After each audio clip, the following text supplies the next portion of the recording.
اعوذ باللہ من الشیطان الرجیم بسم اللہ الرحمن الرحیم الحمد للہ الذی نور قلوب العارفین بنور معرفتہ واثبت فؤاد انبیائہ و اولیائہ بقصص الانبیاء والمرسلین وأكمل إيمان المسلمين والمؤمنين بولاية علي أمير المؤمنين عليه السلام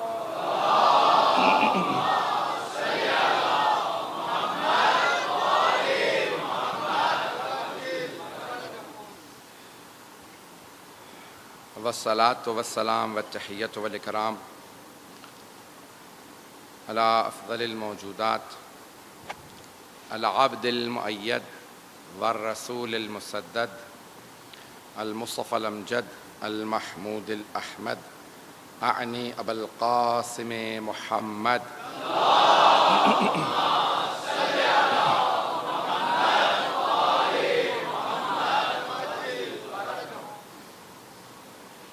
وعلى روحه ونفسه وساهره ووصيه سيد الأتقياء والأصفياء مولا الموالی امام المتقین علی بن ابی طالب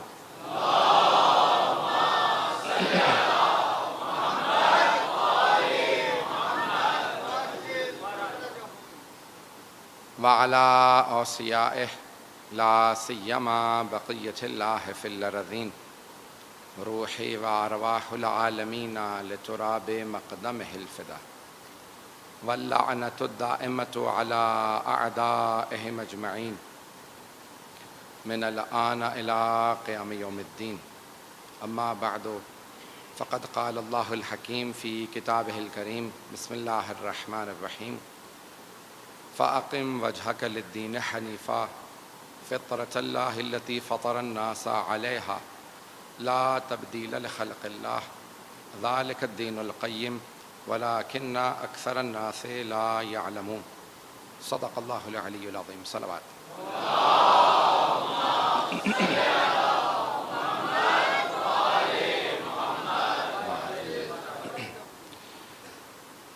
معرفت دین کے عنوان سے یہ عشرہ مجالس جاری رہے گا۔ ہم نے کہا کہ جاننے میں اور پہچاننے میں فرق ہے۔ دین کو جانتے سب ہیں، پہچانتے کم ہیں۔ جب آپ پہچاننے لگتے ہیں تو اس پہچان کا کچھ اثر آپ کی شخصیت میں نظر آنے لگتا ہے، اور پہلا اثر یہ ہے کہ انسان جس چیز کو پہچانتا ہے پھر اسے ماننے لگتا ہے۔ ماننے کا اثر یہ ہے کہ انسان پھر اس کی پیروی کرنے لگتا ہے۔ انسان کے افعال سے، کردار سے دین کی معرفت کا اندازہ ہوتا ہے۔ جتنی معرفت زیادہ ہوگی اتنی ہی دینداری زیادہ ہوگی، انسان میں عمل زیادہ ہوگا، اس کا اخلاق بہتر ہوگا۔ تو دینداری ضروری ہے۔ ہم نے گزشتہ کل میں یہ عرض کیا تھا کہ انسان کے اندر ایک مادہ ہے۔ اب یہ فطرت کے عنوان سے بھی میں کچھ مطالب پیش کروں گا، اس کو بھی سن لیجئے گا۔ اب یہ کیسے پہچانا جائے؟ دین تو بہت زیادہ ہیں دنیا میں، ادیان عالم بہت زیادہ ہیں، تو اب یہ کیسے پہچانا جائے کہ دین حق کون سا دین ہے؟ دین حق کی کچھ نہ کچھ پہچان ہونی چاہیے۔ باہر سے کوئی ہمیں آ کے بتائے نہ بتائے، ہماری عقل ہمیں بتاتی ہے دین حق کیا ہے۔ سب سے بڑی جو کسوٹی ہے، جو میزان ہے، جو کرائٹیریا ہے اللہ کی طرف سے دین حق کی معرفت کے لیے، وہ ہمارے پاس ہماری عقل ہے۔ ہم عقل پہ پہلے بھی بول چکے ہیں، گزشتہ 1-2 سال پہلے میں نے عشرہ بھی پیش کیا تھا، لیکن آج میں دین حق کے عنوان سے سب سے بڑی جو ہمارے پاس کسوٹی ہے، جو سب سے بڑا میزان ہے، وہ ہے عقل۔ نحنو عبید الدلیل، ہم لوگ دلیل کے، عقل کے غلام ہیں، بغیر دلیل کے کسی شے کو نہیں مانتے، اور ہمیں خود ہماری عقل دین حق کی طرف لے جاتی ہے۔ شاید میں نے کبھی پہلے پیش کیا ہو، لیکن یہ جملہ سن لیجئے گا۔ خود سائنسدانوں نے تحقیق کی ہے امریکہ میں، اور اس نتیجے پہ پہنچے ہیں کہ انہوں نے انگریزی میں جو لفظ استعمال کیا ہے there is a God gene inside all of us, ہم سب میں ایک ایسا جین پایا جاتا ہے جسے گاڈ جین کہا جاتا ہے، یعنی جو ہمیں خدا تک لے جاتا ہے. ہر انسان میں کچھ ایسے جینز ہیں جو اسے خدا تک لے جاتے ہیں. انہوں نے یہ بحث کی ہے کہ کیونکہ ہم سب کے اندر ایک گاڈ جین ہے جو ہمیں خدا کی طرف لے جاتا ہے، تو ہر انسان اپنے اپنے خدا کو مانتا ہے. ہمارے علماء نے خصوصاً علامہ حلی نے، آپ نے نام سن رکھا ہوگا، ان کی بہت سی کتابیں ہیں، کشف المراد عقائد پہ بہت بڑی کتاب ہے، لیکن باب ہادی اشر کہنے کو چھوٹی کتاب ہے لیکن بہت علمی اور گہری کتاب ہے. وہاں سے ایک دو مطالب پیش کروں گا، غور سے سنیے گا. علامہ حلی فرماتے ہیں، کہتے ہیں کہ انسان کسی ایک خدا تک نہیں، اسی عقل کے ذریعے کسی ایک خدا تک نہیں بلکہ حقیقی خدا تک پہنچ سکتا ہے. اور وہ کہتے ہیں کہ یہی انسان کی عقل اسے اللہ تک لے جاتی ہے، جسے ہم کہتے ہیں انگریزی میں کہتے ہیں ایک گاڈ تک نہیں، دی گاڈ تک پہنچ جاتا ہے. اب جو انگریزی والے ہیں تاکہ ان بچوں کے لیے پیش کر رہا ہوں، کیونکہ میں جانتا ہوں پاکستان میں بھی انگلش میڈیم زیادہ ہو گیا، ویلا میں سہارا نہیں لیتا انگریزی کا. کسی ایک خدا تک نہیں بلکہ اسی خدا تک، وہی جو خدا ہے یعنی جو اللہ ہے، جس کے لیے تمام انبیاء نے کہا ہے لا الہ الا اللہ،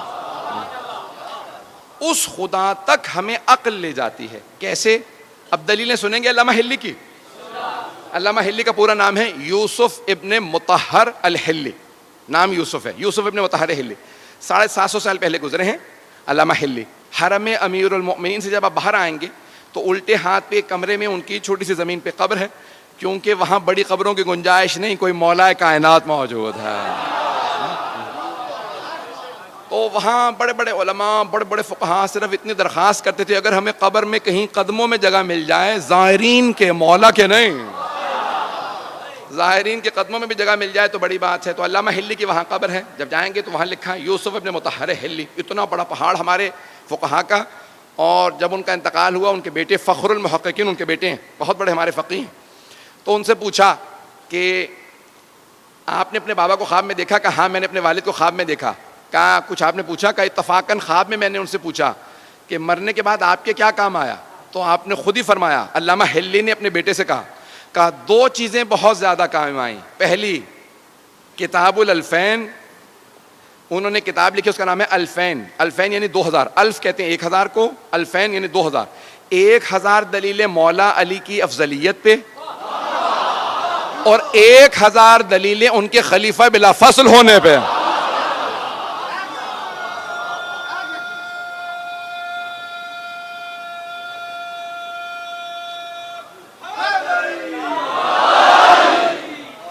توجہ ہے ذہن گرامی؟ فخر المحققین جنہوں نے بے انتہا فقہ میں، رجال میں بڑی بڑی کتابیں لکھی ہیں، فرماتے ہیں میں نے علامہ حلی اپنے والد کو خواب میں دیکھا. کہ مرنے کے بعد آپ کے سب سے زیادہ کیا کام آیا؟ تو کہا 2 چیزیں، کتاب الالفین و زیارت الحسین. کہا زیارت سید الشہداء بہت کام آئی، میں پیدل جایا کرتا تھا مشی کے لیے. اب سمجھ میں آیا یہ عام مومنوں نے شروع نہیں کیا، فقہاء کی ایجاد ہے. یہ فقہاء نے کہاں سے سیکھا؟ کہا جناب زینب کبریٰ چل کے آئی تھی. تو یہ پوری دنیا میں مشی ہے، یہ چلنا، جلوسوں میں آنا. اذان گرامی اب یہ پیش کر رہا ہوں علامہ حلی کی دلیلیں سنیں گے انشاءاللہ توحید پہ.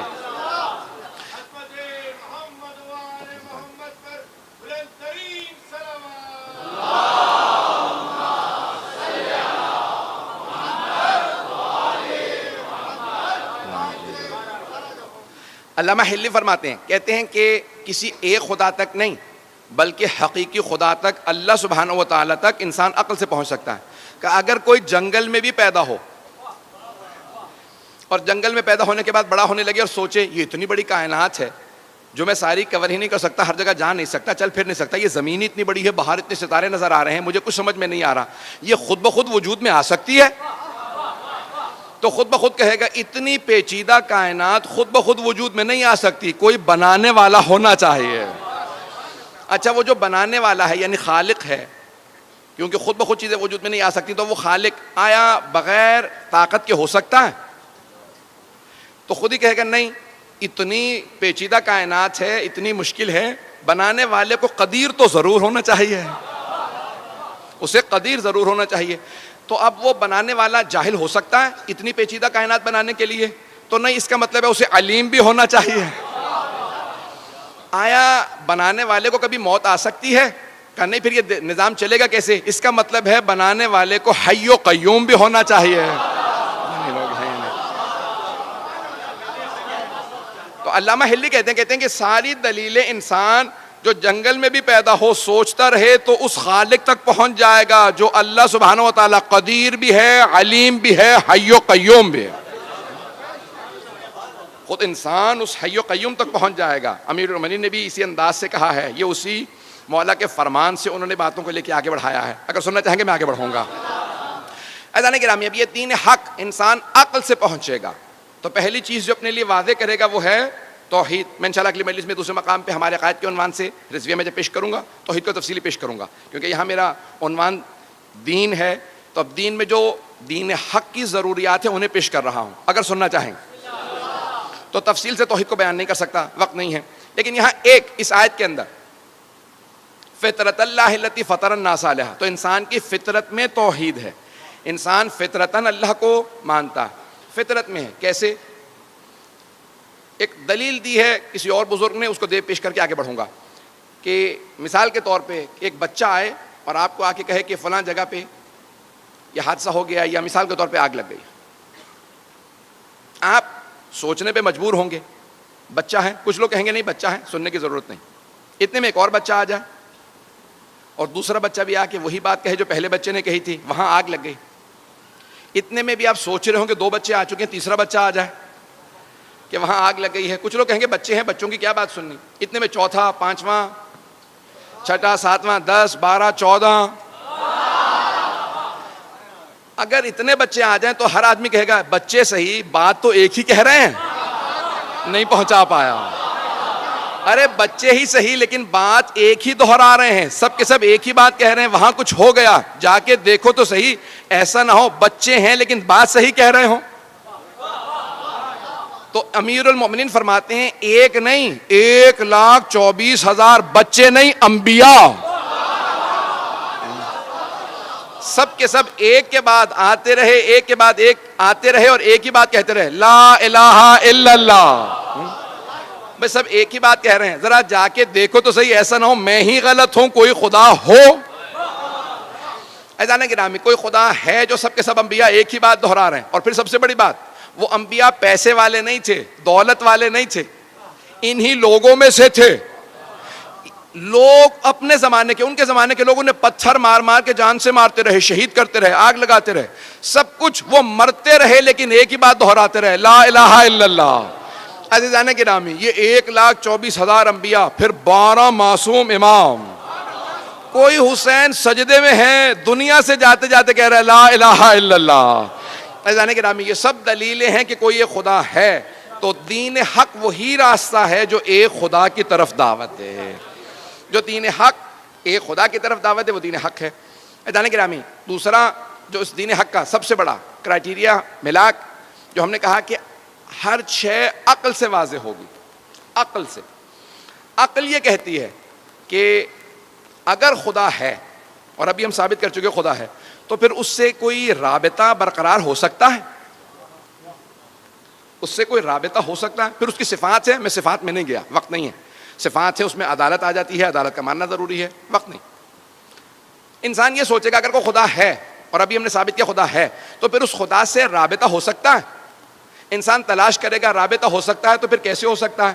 تو پھر انسان دیکھے گا کچھ ایسے ہستیاں آئی ہیں، انبیاء آئے ہیں جو کہتے ہیں ہمیں اللہ نے بھیجا. اگر اللہ سے رابطہ کرنا ہے تو پھر جن کو اس نے بھیجا ہے انہی کے ذریعے اللہ سے رابطہ ہو سکتا ہے. اسی کو وسیلہ بھی کہا جاتا ہے، توسل بھی کہا جاتا ہے. کہ خدا سے رابطہ ہو سکتا ہے لیکن وسیلے کے ذریعے. مستقیم بھی ہو سکتا ہے، مستقیماً بھی ہو سکتا ہے. یار مجھے پتا ہے مجمع جو ہے وہ کل اور آج بارش کے باوجود بھی الحمدللہ ہمارے منتظمین بتا رہے تھے کہ مجمع بے انتہا آیا. یہ آپ کی عقیدتیں ہیں، دین سے محبت ہے، حسین کا عشق ہے جو آپ کو لے کے آ رہا ہے.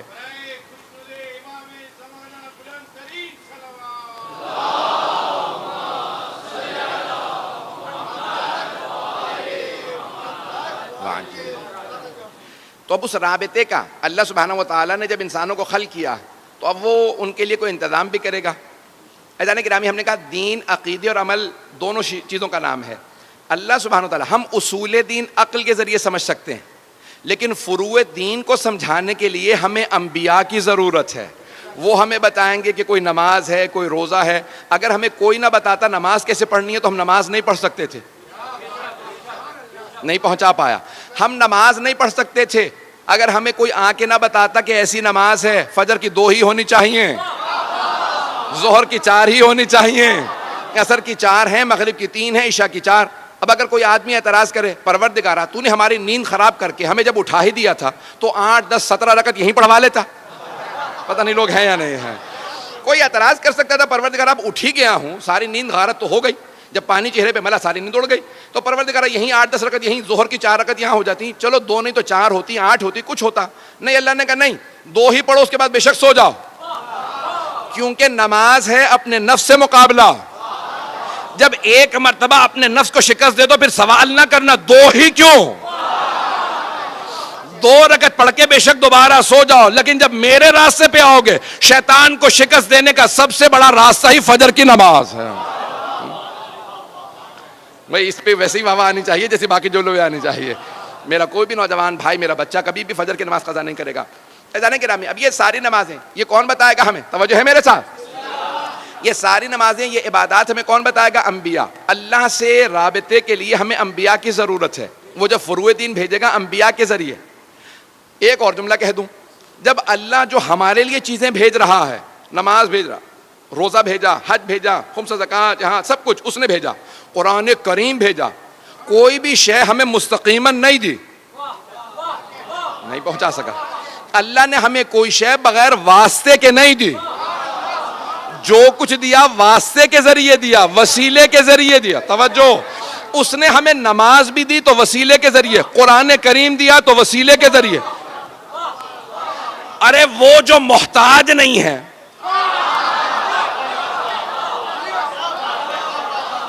وہ اللہ جو کریم ہے، صمد ہے، لم یلد ولم یولد ہے، محتاج نہیں ہے، جب وہ بھیج رہا ہے تو وسیلے کے ذریعے. تو جب ہم یہاں سے بھیجیں،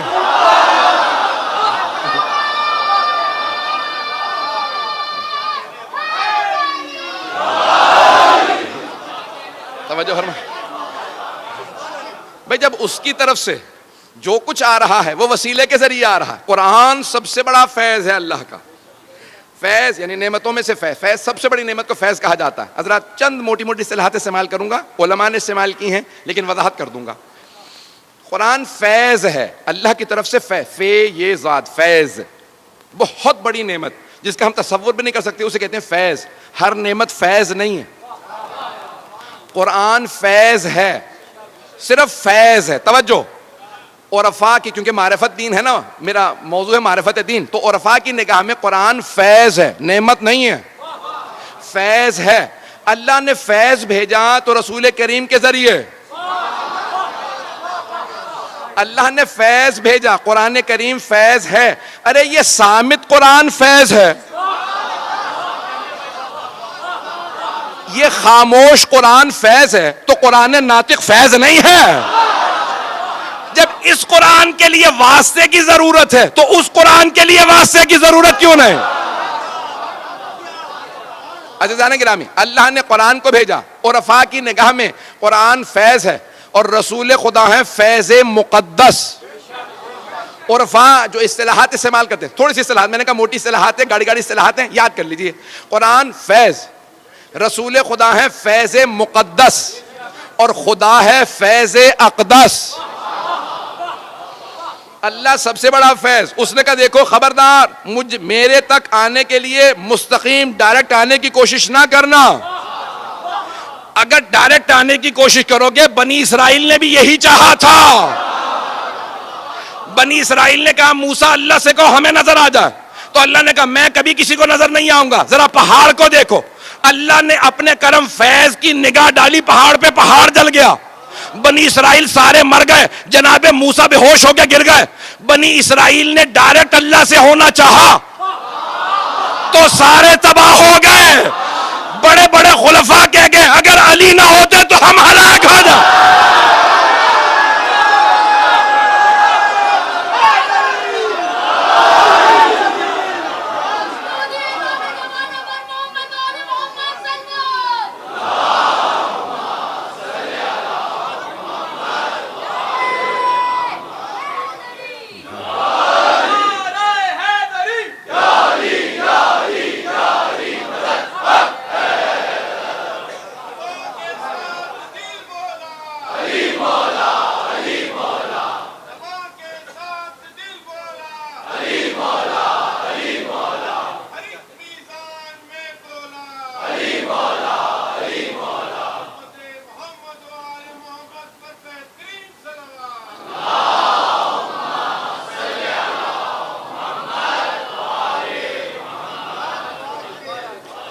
توجہ فرمائے جانے کے رام.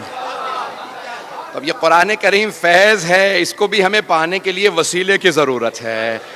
اللہ سبحانہ وتعالیٰ نے نہیں کہا کہ جاؤ میں نے پہاڑوں پہ نازل کر دیے جا کے لے آؤ. لو انزلنا ھذا القرآن علی جبل لرأیتہ خاشعا متصدعا من خشیۃ اللہ.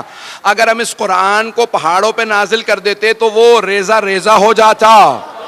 قرآن کو پہاڑوں پہ نازل کر دیتے تو ریزہ ریزہ ہو جاتا. اللہ نے قرآن کو بھیجا تو قلب پیغمبر پہ. توجہ توجہ سارے مجمع کی توجہ ہو.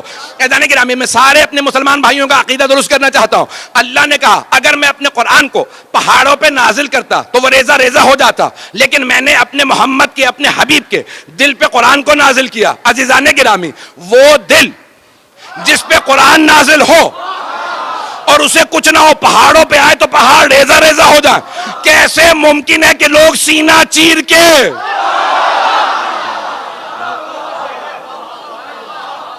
کیسے ممکن ہے کہ اس دل کو دھونے کی ضرورت ہو؟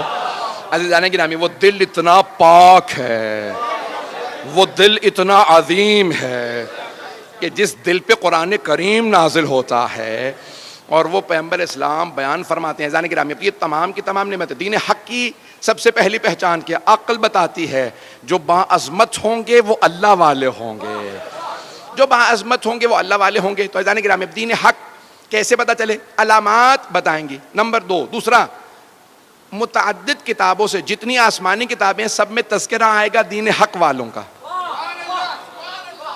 بشارتیں آئیں گی ساری کتابوں میں. جو بھی کتاب اللہ کی طرف سے آئی ہو اس میں بشارت ہوگی کہ تمہارے بعد بھی کوئی آنے والا ہے, کوئی آخری نبی آنے والا ہے, اس کا کوئی ولی آنے والا ہے, اس کا کوئی حسین آنے والا ہے, اس کا کوئی مہدی آنے والا. تو سارے انبیاء کی کتابوں میں تذکرہ آتا رہے گا. آج میں چند جلدی جلدی حوالہ جات پیش کرنا چاہتا ہوں. اگر حوالہ جات سننا چاہیں گے تو آئیے ذرا پہلے ویدوں سے پیش کر رہا ہوں. ہمارے علماء نے جو دلیلیں دی ہیں صرف بشارات عہدین توریت اور انجیل سے, توریت زبور انجیل سے نہیں, ابھی جو ہمارے علماء نے جمع کی ہیں حتیٰ ہندوؤں کے ویدوں سے. بھگوت گیتا کئی ویدوں سے مل کے بنی ہے. جو ان کی مقدس کتاب ہے بھگوت گیتا, وہ ویدوں سے مل کے بنی. 16 وید ہیں. تو ویدوں کے اندر ویدھا جسے کہا جاتا ہے, اس میں سے ایک خود ہندو بہت بڑے پنڈت ہیں, انہوں نے کتاب لکھی ہے کالکی اوتار کے نام سے, اور اس میں انہوں نے ثابت کیا ہے کہ جو نشانیاں ساری ہماری ویدھا میں تھیں, کالکی اوتار یا کہہ لیں جو کائنات پہ اللہ کا سب سے بڑا, یا اس نے ایشور لکھا ہے خدا, جو سب سے بڑا خدا ہے, اس کا جو سب سے بڑا نمائندہ آئے گا اسے ہندی میں یا سنسکرت میں کالکی اوتار کہتے ہیں. عربی میں اگر دیکھیں تو اسی کو کہتے ہیں رحمت للعالمین. پتہ نہیں لوگ ہیں یا نہیں ہیں. تو اب اس نے کچھ نشانیاں بتائی ہیں, تو کہا کہ وہ جزیرے میں آئے گا, اور جزیرۃ العرب کہا جاتا ہے حجاز کو, کہ جزیرے میں آئے گا. اور متعدد نام لکھے ہیں جو سنسکرت سے ہندی میں ترجمہ ہوئے ہیں, ایشور داس یا وشنو بھگت, یہ 2 الفاظ استعمال کیے گئے ہیں. توجہ ہے میرے ساتھ؟ گھبرا تو نہیں رہے ہیں؟ داس غلام کو کہتے ہیں, بندے کو کہتے ہیں, بھگت بھی بندے کو کہتے ہیں, ایشور سب سے بڑے خدا کو کہتے ہیں, اور وشنو بھی خدا کے ناموں میں سے ایک نام ہے جو ہندوؤں کے استعمال ہوتا ہے. بھگت یا داس جب عربی میں ترجمہ کیا جائے بندہ, تو عربی میں بنتا ہے عبد, اور سب سے بڑے خدا کو کہا جاتا ہے اللہ. اگر اسی ایشور داس یا وشنو بھگت کا عربی میں ترجمہ کیا جائے تو عبداللہ بنتا ہے. پتہ نہیں لوگ ہیں یا نہیں ہے. کہ وہ جو آخری کالکی اوتار آئے گا اس کے والد کا نام وشنو بھگت ہوگا یعنی عبداللہ ہوگا. پتہ نہیں لوگ ہیں یا نہیں ہے. اور ماں کا نام بھی بتایا اور کہا کہ جو دیوی ہوگی. اور ہم جب دیوی کہتے ہیں تو ہم عربی میں جو بھی لفظ استعمال کیا جائے, جیسے ہم عربی میں کہتے ہیں سیدہ, اردو میں کہتے ہیں بی بی. شانتی یعنی امن سے ہے, اور اسے عربی میں ترجمہ کیا جائے تو امن سے ہے. آمنہ بی بی بنتی ہے. ابھی 3 منٹ میں نے صرف ایک کتاب پیش کی ہے ویدھا سے, ابھی تو میں 2-3 اور کتابیں پیش کرنے والا تھا اگر سننا چاہیں گے. تو میں نے کہا حق, دین حق کی علامات میں سے علامت ایک یہ ہے کہ تمام ادیان عالم میں اللہ کی جو آسمانی ادیان ہیں ان میں اس آخری نبی کا تذکرہ پایا جاتا ہوگا. صرف نبی کا نہیں, ان کے اوصیاء کا بھی تذکرہ پایا جاتا ہوگا. ایک بہت بڑے پروفیسر ہیں تھامس مکیلون کے نام سے, تھامس مکیلون, بچے نام یاد رکھیں تاکہ کبھی دلیل دینا پڑے. تو یہ امریکہ کے ہیں, بہت بڑے قابل آدمی ہیں, مقامی امریکی ہیں, سویڈن کی ایک یونیورسٹی کے اندر وزٹنگ پروفیسر ہیں. انہوں نے کتاب لکھی ہے اسلام ان بائبل. ان کا میں نے لندن میں اب سے 14-15 سال پہلے, شاید 16-18 سال پہلے, مجھے یاد نہیں, بہت پہلے ایک انٹرویو لیا تھا. تو انہوں نے اس انٹرویو کے بعد کہا تھا میری زندگی کا سب سے بڑا اور اچھا انٹرویو یہی تھا. تو ان سے صحافی نے پوچھا کہ بھی میں نے 2-4 سوال کیے, اس کے بعد میں نے ان سے کہہ دیا تو آپ نے کیوں کہا؟ کہا کہ مجھے نہیں معلوم انہوں نے یہ سوالات کہاں سے کیے. میں نے کہا مجھے بھی نہیں معلوم, مجھے آتے جا رہے تھے, میں پوچھتا جا رہا تھا. تو اس تھامس مکیلوی نے ایک دلیل دی. یقین مانے میں نے بے انتہا کتابوں میں دیکھا کہ لوگوں نے کربلا کو توریت سے, زبور سے, انجیل سے ثابت کیا. کربلا کو بے انتہا لوگوں نے اپنی کتابوں سے ثابت کیا ہے کہ اس کا تذکرہ پایا جاتا ہے. لیکن تھامس مکیلوین نے غدیر خم کے واقعے کو بائبل سے ثابت کیا, اور کتاب چھپ چکی ہے. کتاب کا نام ہے اسلام ان بائبل, اسلام ان بائبل میں اسلام. اور انہوں نے بہت سی دلیلیں دی ہیں. اب میں 2 دلیلیں جلدی جلدی توریت سے دینا چاہ رہا ہوں, یا ایک دلیل سن لیجیے اور پھر ایک انجیل سے, اگر سننا چاہیں گے. عزیزان گرامی, یہ دلیل امام رضا علیہ السلام نے بھی دی ہے.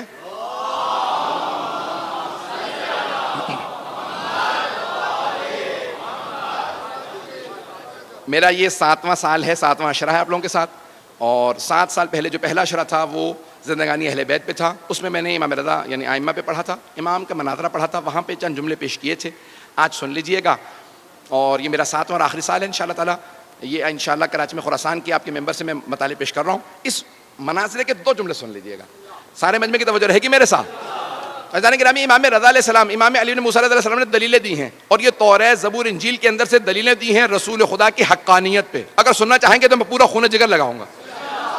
آپ جانتے ہیں کہ جب میں باہر سے مناظر ائمہ کے پیش کرتا ہوں تو پھر میں یہاں نہیں ہوتا ہوں, یا مشہد میں ہوتا ہوں یا نجف میں ہوتا ہوں.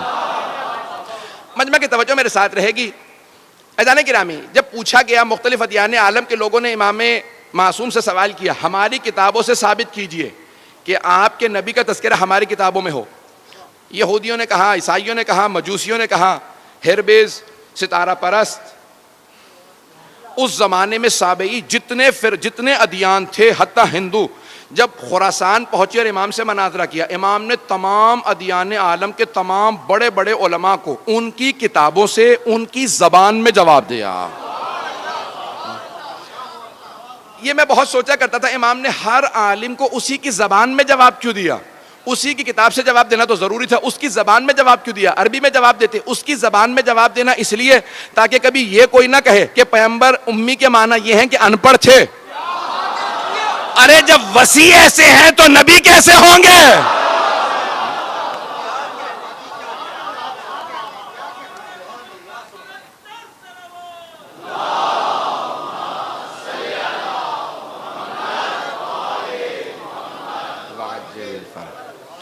تو ایک مرتبہ مامون نے مناظرہ رکھا تھا. مامون رشید نام آپ نے سن رکھا ہوگا, بنی عباس کے خلفاء میں سے ہارون رشید کے بعد اس کے دونوں بیٹے امین اور مامون. مامون ایران پہ حکمران تھا, حاکم تھا. بعد میں اپنے بھائی کو قتل کرنے کے بعد پوری حکومت اس نے قبضے میں لے لی تھی. تو اس نے امام رضا علیہ السلام کو خراسان بلوا لیا تھا تاکہ نظر رکھے اور جاسوسی کرتا رہے. اور کسی طرح سے ایک مناظرہ امام کو ہروا دے تاکہ پھر شیعہ امام سے دور ہو جائیں. اور جتنی اسے ضد تھی کہ امام ایک مناظرہ ہار جائیں, کسی طرح سے لوگوں کی نظروں میں گر جائیں, قدرت کو اتنی ہی ضد تھی کہ حق جھکنے نہ پائے. تو اب ایک مرتبہ مامون نے خاموشی سے منصوبہ بنایا اپنے ایک وزیر کے ساتھ, فضل ابن ربیع. فضل ابن ربیع سے کہا کہ بھئی کسی طرح سے دنیا کے جتنے بڑے بڑے ادیان عالم کے سب سے بڑے علماء ہیں سب کو دعوت دو, جو آئیں آ کے مناظرہ کریں امام رضا سے, تاکہ ایک بھی مناظرہ اگر یہ ہار گئے تو میں تمام شیعوں کے خلاف استعمال کروں گا اور انہیں واپس اپنا دین چھوڑنے پہ مجبور کروں گا. اس نے کہا ٹھیک ہے, لیکن اس پہ بہت وقت لگے گا اور پیسہ. اس نے کہا مجھے پرواہ نہیں, پیسہ بھی لگے گا, ہم لگائیں گے, اور وقت درکار ہے, چند مہینے ہیں. انہوں نے تیاری شروع کی تو یہودیوں کے راس الجالوت کو خط لکھا, جسے آج چیف ریبائے کہا جاتا ہے, اور اسقف اعظم جو آرچ بشپ تھا, پوپ تھا اس زمانے میں, اسے بلایا, اور ہندوؤں کا سب سے بڑا جو پنڈت تھا اس کو اس زمانے میں, سادھوؤں کو, جو سابئی تھے, جو ستارہ پرست سے مجوسی, جتنے بھی ادیان تھے, سب کے بڑے بڑے علماء کو کہا اکیلے مت آئیے گا, کتابیں لے کے علماء کے ساتھ تیاری کر کے آئیے گا. جب سب آ گئے کہا کانوں کان ہمارے ولی عہد کو خبر نہ ہونے دینا, امام رضا کو خبر نہ ہونے دینا, انہیں پتہ نہ چل جائے, کہیں ایسا نہ ہو یہ بھی تیاری شروع کر دیں. جو تیاری کر کے بات کرے اسے ہم امام ہی نہیں مانتے. اگر بات پہنچ رہی ہو, ہم ایسے کو امام نہیں مانتے. میں جملہ کہہ رہا ہوں سخت ہے, مجھے معاف کر دیجیے گا اگر کسی کو گراں گزرے. ہم ایسے کو امام نہیں مانتے جسے چاولوں کے پیچھے بوٹی نظر نہ آتی ہو. کس کا ہے نہ پوچھئے گا. ہم ایسوں کو امام مانتے ہیں جو پہاڑ کے پیچھے دیکھ کے بتا کتنی فوج آ رہی ہے, کتنے میرے ہاتھوں مارے جائیں گے, کتنے بھاگ جائیں گے. عزیزان گرامی, ایک مرتبہ مامون نے کہا امام کو کانوں کان خبر نہ ہو. تیاری شروع ہو گئی, سارے علماء پہنچ گئے. ایک مرتبہ مامون نے سوال کیا آپ لوگوں کی تیاری ہے؟ سب نے کہا تیاری تو ہے لیکن ہم عربی نہیں جانتے, ہمیں ایک وسیلے کی ضرورت ہے. پتہ نہیں لوگ ہیں یا نہیں ہے. ہمیں ایک واسطے کی ضرورت ہے جو ہمارا ترجمہ کرتے, ہماری بات ان تک. کہیں گے یہ تو اور بھی اچھا ہے. جب وہ خود ہی مجھ سے کہیں گے نا مجھے انٹرپریٹر چاہیے, مجھے مترجم چاہیے, مجھے کوئی واسطہ چاہیے بیچ میں, تو بہت اچھا ہوگا. وہ کوئی ضرورت نہیں, پریشان مت ہوں.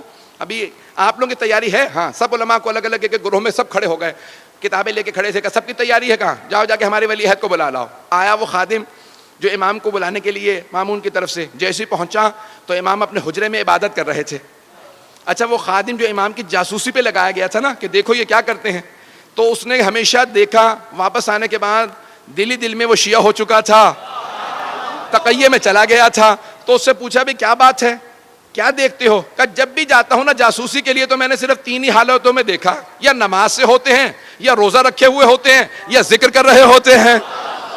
لگتا کہا کہ اور کیا دیکھا, کہ جب یہ قرآن پڑھتے ہیں نا تو لگتا ہے قرآن آیا ہی ان کے لیے. جب نماز پڑھتے ہیں تو پتہ چلتا ہے نمازی صرف یہی ہے. روزہ خود گواہی دیتا ہے یہ روزے دار ہے, ذکر انہی کے لیے بنا ہے. تو ایک مرتبہ کہا جاؤ جا کے بلا لاؤ ہمارے ولی عہد کو. اچھا وہ بیچارہ ہو تو گیا تھا اندر سے امام کا ماننے والا, لیکن اب پریشان کہ کس طرح سے بلاؤں. تازہ تازہ جو آدمی آتا ہے نا اس کے لیے بھی مسئلہ ہوتا ہے کچھ. تو آیا اور آنے کے بعد کہا کہ مولا آپ کو مامون نے بلایا. امام نے اسے مسکرا کے دیکھا, کہا بلایا مجھے ہے, پریشان تو ہے. اس نے کہا مولا ایسی بات نہیں ہے, وہ وہاں مناظرے کے لیے تمام ادیان عالم کے سب سے بڑے بڑے علماء آ گئے ہیں. تو امام نے کہا کیا تجھے اپنے مولا کے علم پہ شک ہے؟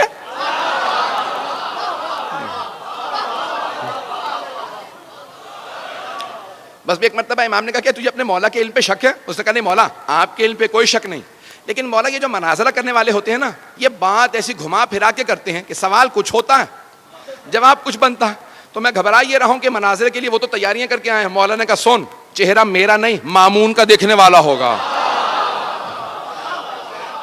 جب میں ہر عالم کو اسی کی زبان میں اسی کی کتاب سے جواب دوں گا تو چہرہ مامون کا دیکھنے والا ہوگا. بس بے وقت نہیں رہا, جلدی جلدی مجھے دلیلیں پیش کرنا ہے. امام رضا علیہ السلام پہنچے. اب میں اپنے انداز سے پیش کروں کیسے آئے ہوں گے دربار میں.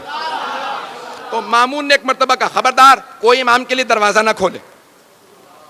وہ خود ولی عہد ہیں, کہ دروازہ وہ خود کھولیں گے. آپ کو پتا نا محلوں کے دروازے بہت بڑے بڑے ہوتے ہیں, کہ محل کے دروازوں کو وہ دھکیلیں, پردہ کوئی نہ ہٹائے. جبکہ سپاہی موجود تھے, کہ خبردار کوئی پردہ نہ ہٹائے.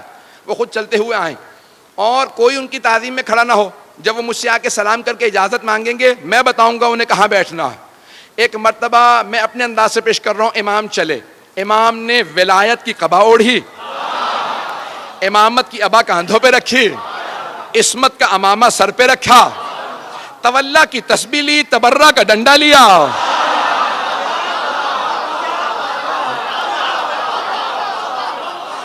ایک مرتبہ نالین زیب تن کی،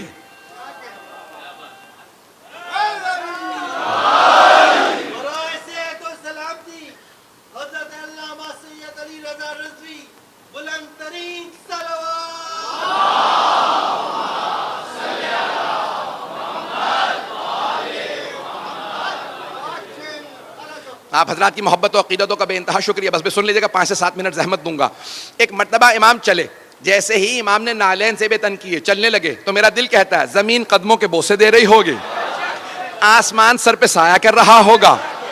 جب امام کائنات چلے ہوں گے تو ایک مرتبہ ہوا چلنے لگی، خود بخود دروازے کھلنے لگے، پردے سر پہ سایہ کرنے لگے، اور وہ تمام درباری جیسے کسی نے گریبان میں ہاتھ ڈال کے کھڑا کر دیا ہو، سب کے سب تعظیماً کھڑے ہو گئے۔ وہ جو تخت پہ بیٹھا تھا مامون، وہ خود بخود کھڑے ہو کے کہنے لگا فرزند رسول یہ آپ ہی کی جگہ ہے۔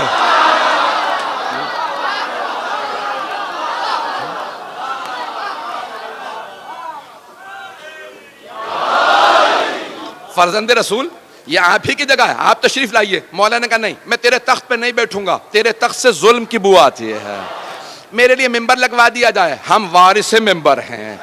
ایک مرتبہ امام کے لیے ممبر لگایا گیا، امام ممبر پہ تشریف لائے، مامون نے فوراً امام کو دیکھا، کہا فرزند رسول کچھ لوگ سوالات کرنے آئے تھے۔ یہ نہیں کہا میں نے دعوت دے کے بلایا ہے سازش کے تحت، اور یہ سب بڑے بڑے دور سے پیسے لے کے آئے ہیں، کچھ نہیں کہا، کہ فرزند رسول کچھ لوگ سوالات کرنے آ گئے تھے، تو میں نے سوچا آپ ہی سے سوال پوچھ لے، میں کیا جواب دے پاؤں گا۔ مولا نے مسکرا کے مجمع کو دیکھا، اور اس طرح سے دیکھا کہ سب کے ذہنوں پہ امام ایسے مسلط ہوئے کہ سب پہ رعب طاری ہو گیا۔ جو الہی نمائندہ ہوتا ہے اس کا آنا بتاتا ہے یہ اللہ کا بھیجا ہوا ہے۔ ایک مرتبہ امام نے مجمع کو دیکھا، سب پہ ایک رعب طاری ہوا، کہ ان کے چہرے پہ ہیبت و جلال، ان کا نور بتا رہا ہے یہ عام آدمی نہیں ہے۔ امام نے مجمع کو دیکھنا شروع کیا، کہا پہلے آپ لوگ سوال کریں گے یا پہلے میں سوال کروں؟ اب وہ اور زیادہ پریشان، کہا یہ اکیلا آدمی اتنے بڑے مجمع سے کہہ رہا ہے کہ آپ سوال پہلے کریں گے، میں پہلے اتنا ہی نہیں یقین ہے اپنے علم پہ۔ امام نے کہا آپ پہلے سوال کریں گے، پہلے میں سوال کروں گا۔ تو جو عیسائی آرچ بشپ تھا، جو ان کا پوپ تھا، جو سب سے بڑا ان کا پادری تھا، اس نے کہا ہم لوگ تو بہت زیادہ ہیں، آپ ہی کیوں نہیں ایک ایک سوال سب سے کر لیتے؟ امام نے کہا تو پھر میں آپ ہی سے شروع کرتا ہوں۔ پتہ نہیں لوگ ہیں یا نہیں، اسی نے دعوت دی تھی، امام نے کہا پھر میں آپ ہی سے شروع کرتا ہوں۔ کہا فرمائیے۔ امام نے کہا یہ بتاؤ حضرت عیسیٰ کو مانتے ہو؟ کہا ہاں۔ کہا کیا مانتے ہو؟ کہا ہم مانتے ہیں وہ ابن اللہ تھے۔ ابن اللہ یعنی اللہ کا بیٹا، سن آف گاڈ، وہ ہم مانتے ہیں کہ حضرت عیسیٰ اللہ کے بیٹے تھے۔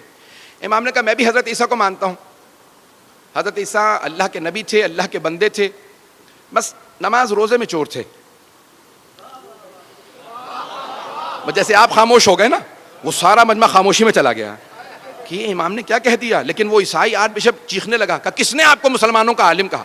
وہ حضرت عیسیٰ جن کے لیے پوری زندگی میں کسی نے دن میں دسترخوان نہیں بچھایا، رات میں کسی نے بستر نہیں بچھایا، آپ نے اسے کہہ دیا نماز روزے کے چور تھے؟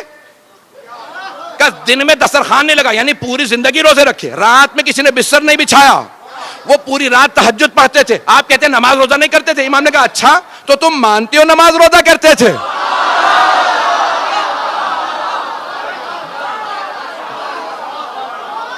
مناظر ایسے ہی ہوتا ہے۔ امام نے کہا اچھا تو مانتے ہو تم نماز روزہ کرتے تھے؟ کہا ہاں بے شک، جناب عیسیٰ نے پوری زندگی تہجد پڑھی، پوری زندگی نمازیں پڑھی، پوری زندگی روزے رکھے۔ امام نے کہا اچھا یہ بتا نماز روزہ کیا ہے؟ کہا نماز روزہ عبادت ہے۔ امام نے کہا پھر سن، جو عبادت کرتا ہے وہ عبد ہوتا ہے، ابن نہیں۔ جو عبادت کرتا ہے وہ بندہ ہوتا ہے، بیٹا نہیں۔ پتہ نہیں توجہ ہے یا نہیں؟ امام نے کہا وہ بندہ ہوتا ہے، بیٹا نہیں۔ امام نے کہا تیرا سوال؟ اس نے کہا میرے پاس کوئی سوال نہیں۔ آپ نے سوال چھوڑا ہی کہاں ہے؟ ہمارے دین کی بنیادیں ہلا دی۔ ہمارے پورے دین کی بنیاد یہی ہے کہ عیسیٰ اللہ کے بیٹے ہیں۔ ابھی آپ نے ثابت کر دیا نہیں ہے، کسی اور سے بات کر لیجئے۔ امام نے فوراً یہودیوں کا رخ کیا، کہا یہودیوں تم جناب موسیٰ تک سارے انبیاء کو مانتے ہو، بعد والے انبیاء کو کیوں نہیں مانتے؟ کہا کیونکہ بعد والے انبیاء نے ویسے معجزات نہیں دکھائے جیسے جناب موسیٰ نے دکھائے تھے۔ جناب امام رضا علیہ السلام نے فرمایا، کہا قرآن کریم نے کہا کہ جناب موسیٰ نے 2 معجزات دکھائے، جیب میں ہاتھ ڈال کے نکالتے تو ید بیضا تھا، نور نکلتا تھا، ہاتھ میں عصا ہوتا تھا, زمین پہ پھینکتے تو اژدہا میں تبدیل ہو جاتا. کہا 2 معجزات قرآن کریم نے بتائے, تم بتاؤ تم کتنے معجزات مانتے ہو؟ کہا یہی 2 معجزات ہم بھی مانتے ہیں. امام نے کہا اگر بعد والے انبیاء کا میں دکھاؤں, انہوں نے تو اس سے بڑے بڑے معجزات دکھائے. جناب عیسیٰ نے مردوں کو ٹھوکر مار کے کہا قم باذن ربک, مردہ زندہ کر دیا. ختمی مرتبت نے چاند کے 2 ٹکڑے کر دیے. کہا بعد والے انبیاء نے تو اور بڑے بڑے معجزات دکھائے, تم کیوں نہیں مانتے؟ کہا لیکن وہ بعد والے انبیاء کے معجزات ہم نے خود نہیں دیکھے, اس لیے نہیں مانتے. امام نے کہا اچھا یہ بتا, جناب موسیٰ کے معجزات تو نے خود دیکھے؟ نہیں لوگ ہیں یا نہیں؟ جناب موسیٰ کے معجزات تو نے خود دیکھے ہیں؟ کہ نہیں خود تو میں نے نہیں دیکھے, میں اس زمانے میں نہیں تھا, 4000 سال پہلے, لیکن مستند کتابوں میں وہ معجزات آئے. امام نے کہا اچھا اور اگر میں مستند کتابوں سے جناب عیسیٰ اور جناب ختمی مرتبت کے معجزات ثابت کر دوں تو مان لے گا؟ کہ مان لوں گا, لیکن آپ کے نزدیک مستند نہیں, ہمارے نزدیک مستند ہو. امام نے کہا اچھا یہ بتاؤ تمہارے نزدیک سب سے مستند کتاب کون سی ہے؟ کہا توریت. وہ جو یہودی راس الجالوت تھا نا, چیف رہبر, وہ ذرا دور کھڑا تھا. امام نے کہا تمہارے نزدیک سب سے مستند کتاب کون سی؟ اس نے کہا توریت. امام نے کہا ذرا مجمع کو بتانا میری توریت کی تلاوت کیسی ہے. توریت کھولو. اس نے توریت کھولی. امام نے کہا دائیں طرف کے صفحے سے میں پڑھنا شروع کرتا ہوں. نہیں ہے مجمع میرے ساتھ. امام نے بھائی اب نعرے کا وقت نہیں رہا, کسی چیز کا وقت نہیں رہا. امام نے ایک مرتبہ عبرانی زبان کے اندر, عبرانی ہیبرو زبان میں توریت کی تلاوت شروع کی. جیسے امام نے تلاوت شروع کی, اس نے آدھا صفحہ سنا, فوراً توریت کو بند کیا. کہا رک جائیے, آپ وہاں ممبر پہ بیٹھے ہیں, میں یہاں کھڑا ہوں, یہ آپ کو پتا کیسے چلا میں نے صفحہ کون سا کھولا؟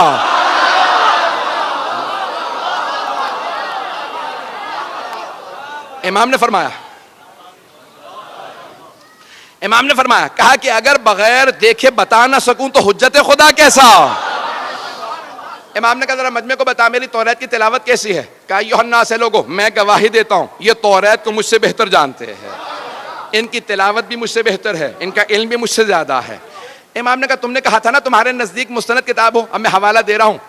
بائبل 3 کتابوں کا نام ہے. جب کہتے ہیں نا بائبل تو توریت, Old Testament, Psalms of David and the New Testament, تینوں مل کے بائبل بنتی ہیں. اولڈ ٹیسٹمنٹ جو ہے وہ توریت ہے, سامز آف ڈیوڈ زبور ہے, اور نیو ٹیسٹمنٹ انجیل. بات واضح ہو گئی؟ جن کو ابھی تک واضح نہیں ہوئی بعد میں ریکارڈنگ سن لیجیے گا, میری رفتار بڑھتی رہے گی. عزیزان گرامی, امام رضا علیہ السلام نے فرمایا کہ توریت سے حوالہ دے رہا ہوں. کہ تمہاری کتاب ہے مانتے ہو؟ کہا ہاں. امام نے کہا حوالہ چاہیے نا ہمارے نبی کا, بعد والے انبیاء کا. کہا ذرا توریت کھولو. سورہ تمہاری کتاب کا سورہ حبقوق, اس نے فوراً سورہ کھولا جو ٹرومنی انگلش کے اندر. امام نے کہا وہاں پہ آیت نمبر 11 سے لے کے 19 تک میں تلاوت کرتا ہوں اور سنتے چلے جانا. سارا مجمع سن رہا ہے, مامون بھی دیکھ رہا ہے کہ کیا ہوتا ہے, یہ توریت سے ثابت کر رہے ہیں. تو ایک مرتبہ امام نے بیان کرنا شروع کیا. امام نے کہا سنو, وَتَجَلَّى رَبُّكَ عربی میں موجود تھا. جب میں اس کا انگریزی میں ترجمہ کر رہا تھا نا کتاب کا, تو میں پریشان ہو رہا تھا. رات کے 12 بجے کے بعد کا وقت تھا کہ یہ 1200 سال پہلے امام رضا نے اس زمانے کی توریت سے حوالہ دیا. توریت زبور انجیل کو تبدیل کر دیا گیا, تحریف کر دیا گیا, توجہ بدل دیا گیا. یہ آج بھی حوالہ موجود ہے یا نہیں؟ 2007 یا 8 کی بات ہے جب میں ترجمہ کر رہا تھا. میں فوراً آن لائن ہوا. اس زمانے میں وائی فائی ابھی دستیاب نہیں تھا. میں نے جا کے دیکھا gospel.com پہ کہ گیٹ وے ٹو بائبل. میں نے دیکھا کہ بھئی یہ موجود ہے یا نہیں, عربی کی عبارت کو, کیونکہ شیخ صدوق نے عربی میں لکھا تھا. میں نے فوراً وہاں ٹائپ کیا تو آج موجودہ توریت میں امام کا حوالہ موجود تھا.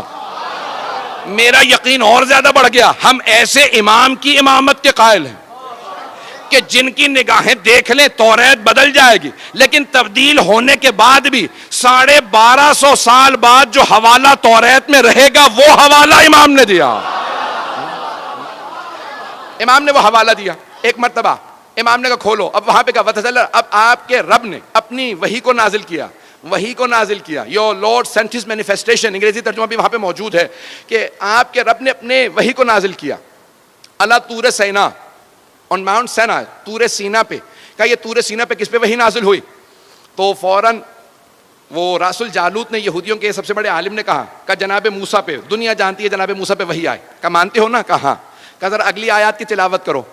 اور وَتَجَلَّى رَبُّكَ, اور تمہارا رب وحی نازل کرے گا. علی جبل السعیر, انگریزی میں تھا ماؤنٹ سائر. کا جبل سعیر پہ, ماؤنٹ سائر پہ, جبل سعیر پہ, کوہ سعیر پہ وحی نازل کرے گا. کہا بتاؤ یہ کوہ سعیر پہ کس پہ وحی آئی؟ ایک مرتبہ یہودی عالم خاموش ہو گیا. کہا میں نہیں جانتا. امام نے کہا کتاب تمہاری ہے, سورہ تمہارا, آیت تمہاری کتاب کی, ذرا ایک مرتبہ تم سننا, میں بتاتا ہوں. امام نے عیسائیوں کا رخ کیا, کہا اے عیسائیوں, کیا تمہارا عقیدہ ہے کہ جناب عیسیٰ پہ جبل سعیر پہ وحی آئی تھی؟ سارے عیسائیوں نے کہا ہاں ہم مانتے ہیں کہ جناب عیسیٰ پہ جبل سعیر پہ وحی آئی. امام نے کہا یہودیو, تم کہتے ہو مستند کتاب سے حوالہ دو تو مان لو گے, تمہاری کتاب میں تذکرہ ہے کہ بعد والے نبی پہ جبل سعیر پہ وحی آئے گی. کہ تمہاری کتاب ہے, حوالہ جناب عیسیٰ کا ہے, کیونکہ تمہیں معلوم نہیں کس نبی پہ. میں بتا رہا ہوں اور عیسائی بتا رہے ہیں کہ جناب عیسیٰ پہ وہاں وحی آئی. اب جیسے آپ میں سے بہت سے خاموش ہیں, سارے یہودی خاموش ہو گئے کہ کیا کیا جائے گا. عزیزان گرامی, مجھے پتا ہے کہ آپ کے سب حضرات کی توجہ کی وجہ سے میری طرف توجہ ہے کہ اگلا جملہ کیا ہوگا. امام نے کہا سن, آیت نمبر 18 اور 19 میں لکھا وہ تجلی ربک علی جبل فاران, اور تمہارا رب جبل فاران پہ وہی نازل کرے گا. انگریزی میں نے ترجمہ دیکھا جبل فاران کا, تو لکھا تھا ماؤنٹ پھیرن, ماؤنٹ پہ جبل فاران پہ. امام نے کہا جانتے ہو جبل فاران کہاں ہے؟ کہا ساری دنیا جانتی ہے, مکے کے پہاڑی سلسلوں کا نام جبل فاران ہے. امام نے کہا اسی جبل فاران میں جو مکے کے پہاڑی سلسلوں کا نام ہے, ایک غار ہے جس کا نام ہے غار ہرا. پوری دنیا میں صرف ہمارے نبی نے کہا مجھ پہ غار ہرا میں وحی آئی تھی. کہا او یہودیو, کتاب تمہاری ہے, حوالہ ہمارے نبی کا ہے. ایک مرتبہ امام نے کہا سن, آگے لکھا ہے کہ اسی آخری نبی کے بھی جناب موسیٰ کی طرح سے 12 اوصیاء ہوں گے. گھبرا گئے حضرات, اس آخری نبی کے 12 وصی ہوں گے. فوراً اس نے کتاب کو بند کیا. کہ یہ آپ کو سب کیسے معلوم ہے؟ امام نے کہا سن, تو کہتا ہے نا کہ بعد والے انبیاء نے ویسے معجزات نہیں دکھائے, تو جو معجزہ کہے گا میں دکھا دوں گا. اس نے پلٹ کے کہا مجھے پورا یقین ہے آپ معجزہ دکھا سکتے ہیں, لیکن میں جاننا چاہتا ہوں کیسے. جب آپ ہماری کتاب کو ایسے جانتے ہیں, مجھے پورا یقین ہے اگر آپ کہیں گے تو آپ معجزہ دکھا دیں گے. امام نے کہا سن, وہ جو وہاں لکھا ہے نا آخری نبی کے 12 وصی ہوں گے, ان میں سے 8واں میں ہوں.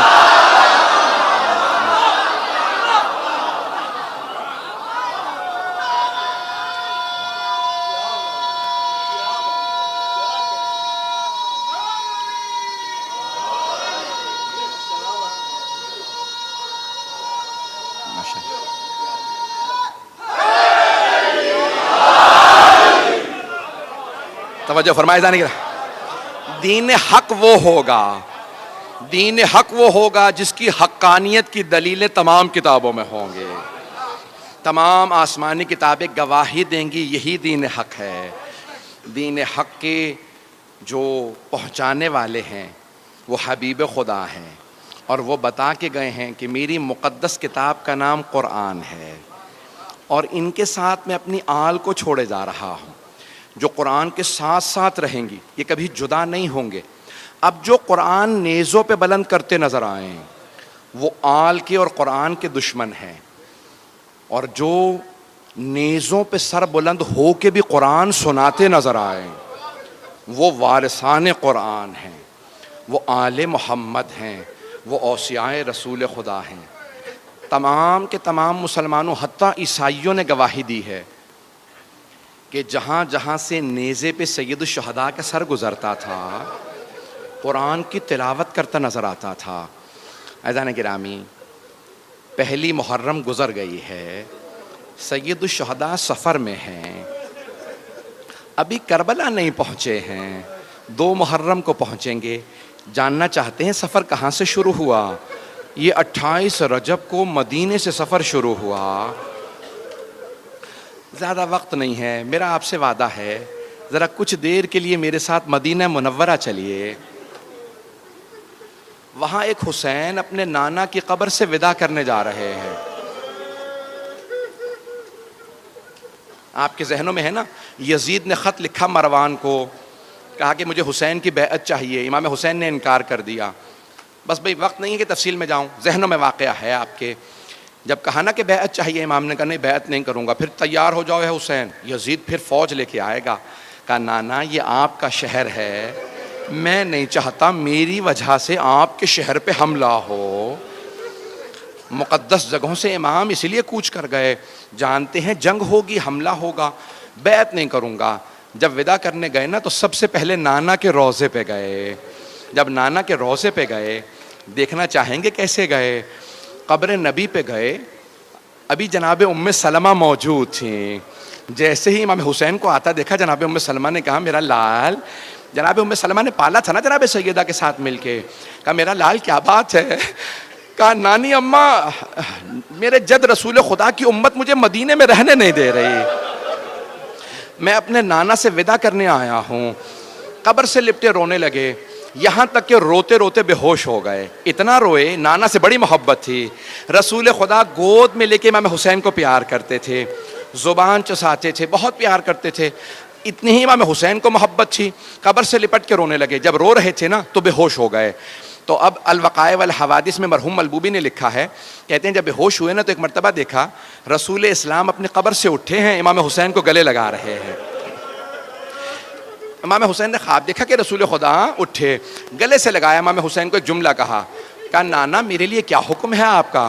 کہا ان اللہ شاء ان یراک قتیلا, میرے لال مشیت الہی یہی ہے کہ آپ اپنی جان قربان کر دیجئے, راہ خدا میں جان دے دیجئے. کہا نانا مجھے جان دینے سے کوئی شکوہ نہیں ہے, لیکن نانا میری بہنوں کے لیے کیا حکم ہے. نانا میری بہنوں کے لیے کیا حکم ہے. تو ایک مرتبہ اب پیغمبر کی آنکھوں میں بھی آنسو آ گئے. پیغمبر کی آنکھوں میں آنسو, تو جانتے کیا فرمایا. کہ ان اللہ شاء ان یراہن سبایا, کا مشیت الہی یہی ہے کہ انہیں قیدی بنایا جائے گا.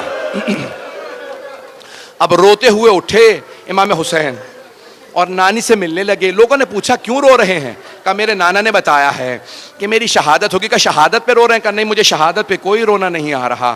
کہا پھر کس بات پہ رو رہے ہیں. کہا میری بہنیں قیدی بنائے جائیں گے, میں بہنوں کی قید پہ رو رہا ہوں. اجرکم اللہ. بہت روئے. اب یہاں پہ اہل سنت نے ایک روایت لکھی ہے, ہماری شیعہ کتابوں میں بھی ہے, کہ جناب ام سلمہ نے کہا بیٹا کہاں جا رہے ہیں. امام حسین سے کہا نانی اماں میں کربلا جا رہا ہوں. جیسے کہا نا کربلا جا رہا ہوں, جناب ام سلمہ رونے لگی. کہا بیٹا کربلا نہ جائیے گا, آپ کے نانا نے مجھ سے کہا تھا اے ام سلمہ میرا یہ لال حسین کربلا میں مارا جائے گا. کہا نانی اماں وہ وقت آ گیا ہے, نانی اماں وہ وقت آ گیا ہے. بس پھر نکلے نا جیسے روضہ رسول سے باہر, تو جناب عبداللہ حضرت عبداللہ ابن عباس آ گئے. انہوں نے آ کے کہا کہ مولا کہاں جا رہے ہیں. حسین کربلا نہ جائیے گا, عراق نہ جائیے گا. عراق میں یہ جو کوفے والے ہیں نا, انہوں نے آپ کے بابا سے وفا نہیں کی تھی, بھائی سے وفا نہیں کی تھی. کوفے والے وفا نہیں کریں گے, آپ عراق نہ جائیے. مولا نے کہا میں شہادت کے لیے جا رہا ہوں, میں جانتا ہوں وہ وفا نہیں کریں گے, وہ مجھے مار دیں گے, میں شہادت ہی کے لیے جا رہا ہوں. تو جناب عبداللہ ابن عباس رونے لگے. کہا آپ شہادت کے لیے جا رہے ہیں, پھر مجھے سمجھ نہیں آتا بہنوں کو ساتھ کیوں لے جا رہے ہیں. کہا کہ ابن عباس, اے عباس کے بیٹے, میں جب شہادت دوں گا تو دین بچے گا اور میری بہنوں کی قید سے میری شہادت بچے گی. اب میں ایک سوال کروں آپ سے, بہنوں کی وجہ سے شہادت بچے گی, بہنوں کی مظلومیت کی دلیل کیا ہے. چھوٹے چھوٹے بچے, ایک چھوٹی سی بی بی جس کے کانوں سے بالیاں اتاری گئی تھی, جسے پورے رسے میں تماچے لگے تھے, جو خیموں میں بھی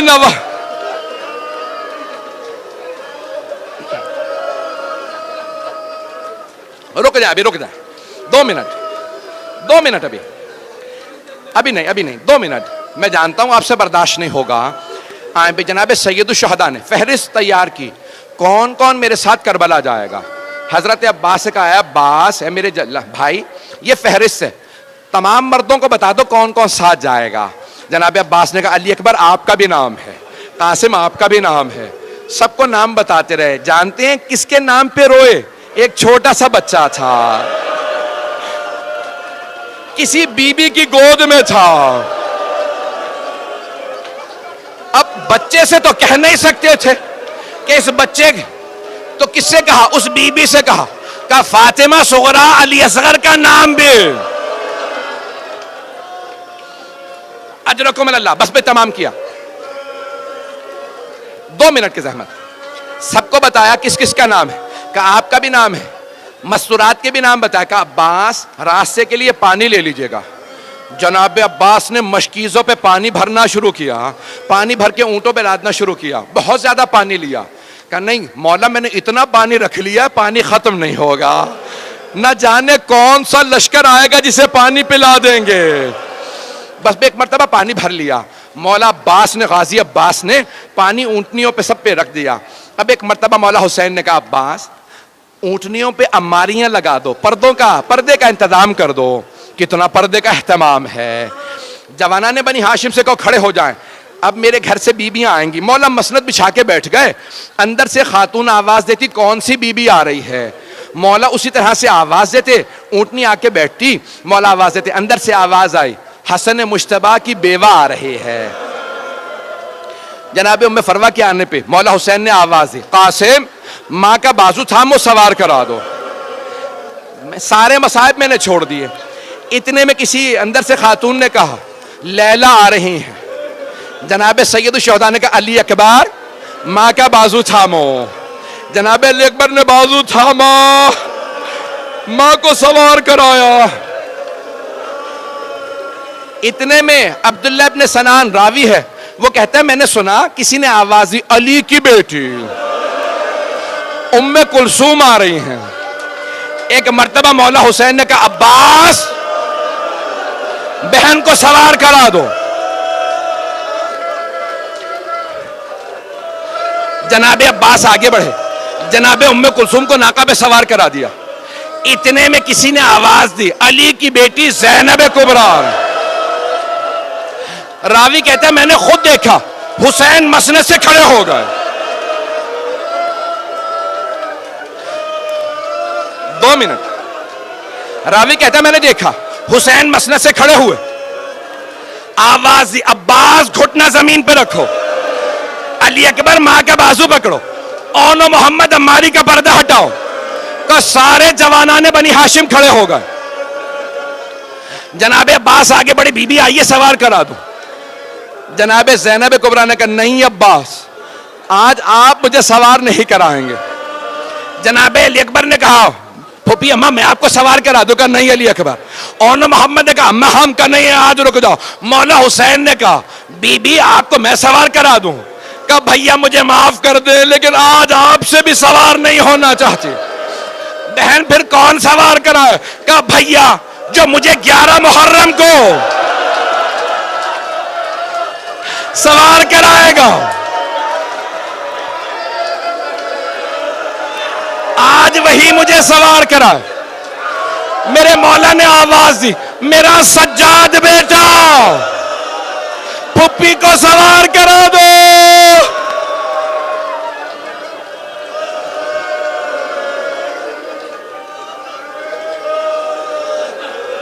الا لعنت اللہ علی القوم الظالمین.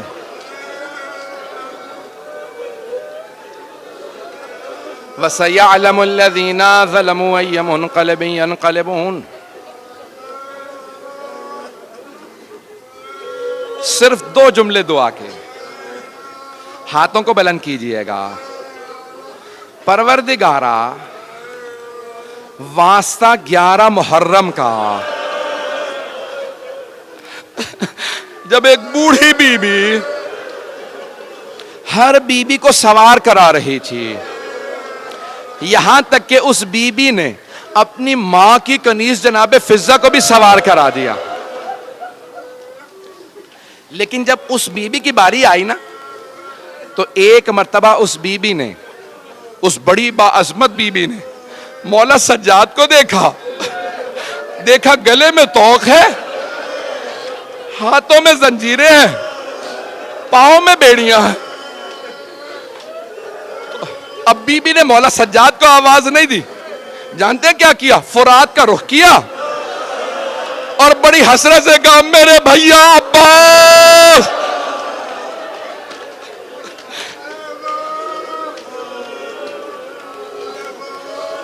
پروردگارا 11 محرم کا واسطہ ہم سب کو امام زمانہ کا ظہور دیکھنا نصیب فرما. دشمنان اہل بیت کو نیست و نابود فرما. پروردگارا داعش کو غارت فرما، دہشت گردی کا خاتمہ فرما، کشمیر کو آزاد فرما. عراق میں، افغانستان میں، شام میں، بحرین میں، یمن میں حالات خراب ہیں، نائجیریا میں نہ جانے کہاں. پروردگارا سب میں حالات بہتر فرما. ہمارے تمام مریضوں کو صحت کاملہ عاجل عنایت فرما. پروردگارا ان بیبیوں کی اسیری کا واسطہ جنہیں جب اسیر بنایا گیا نا، آپ کو پتا ہے جب کسی اسیر کو قیدی کو رہائی مل جاتی ہے وہ خوش ہوتے ہیں، لیکن نہ جانے یہ شام سے رہا ہونے والی بیویاں کیسے تھے، رہائی ملنے پہ رو رہے تھے، اور جانتے کیسے رو رہی تھی؟ بہت زیادہ رو رو کے کہتی تھی واہ علی اکبر، کوئی کہتی تھی واہ قاسمہ، کوئی کہتی تھی واہ علی اکبر واہ علی اصغر۔ آخر میں ایک بی بی بہت زور سے رو کے کہتی واہ حسین۔ پروردگارا ان بیبیوں کی اسیری کا واسطہ جتنے بھی ہمارے علماء مومنین جہاں جہاں اسیر ہیں سب کو رہائی کی خبر عنایت فرما۔ ربنا تقبل منا انك انت السميع العليم بحق محمد وآلہ الطیبین الطاہرین المعصومین۔